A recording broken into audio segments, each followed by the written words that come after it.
কেনেকৈ আপুনি চেক কৰিব চাই লওক ইণ্ডিয়ান আৰ্মি ৰোল নং আহিছে নে নাই, ৰিজেক্ট কৰিছে নেকি ফৰ্মখন।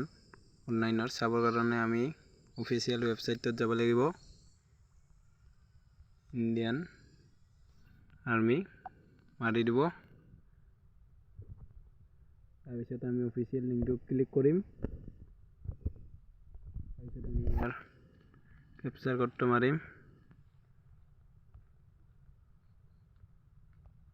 516।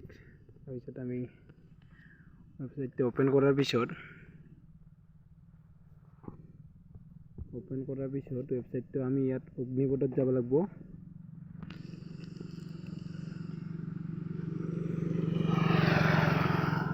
অগ্নিপথত যাই কিনে ইয়াতে অনলাইন এপ্লাইত যাব লাগিব।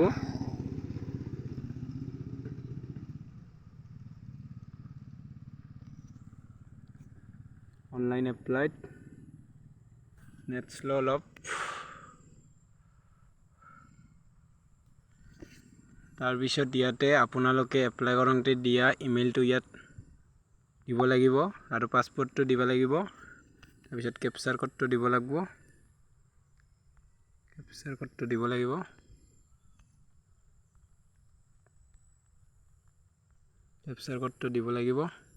তাৰপিছত লগইন মাৰিব লাগিব। তাৰপিছত এনেকৈ ফৰ্মখন ওপেন হ'ব। তাৰপিছত আমি ইয়াতে যাব লাগিব হিষ্টৰী অফ এপ্লিকেশ্যন। ইয়াতে ক্লিক কৰাৰ পিছত ইয়াতে আপোনালোকৰ শ্ব' হ'ব। তাৰপিছত ইয়াত আপোনালোকে ভিউ বুলি মাৰিবা। তাৰপিছত ভিউ বুলি মাৰাৰ পিছত ফৰ্মখন এনেকৈ আহি যাব।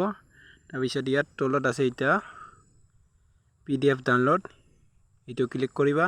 তাৰপিছত অ'কে মাৰিবা। তাৰপিছত আহি গ'ল। ইয়াত প্ৰটেকশ্যন পাছপোৰ্টটো যিটো আপোনালোকে ইমেইল দিছিল সেই ইমেইলটো ক্লিক কৰি কিনে অ'পেন কৰি দিলে খোলা হৈ যাব। এইখিনি আছিল।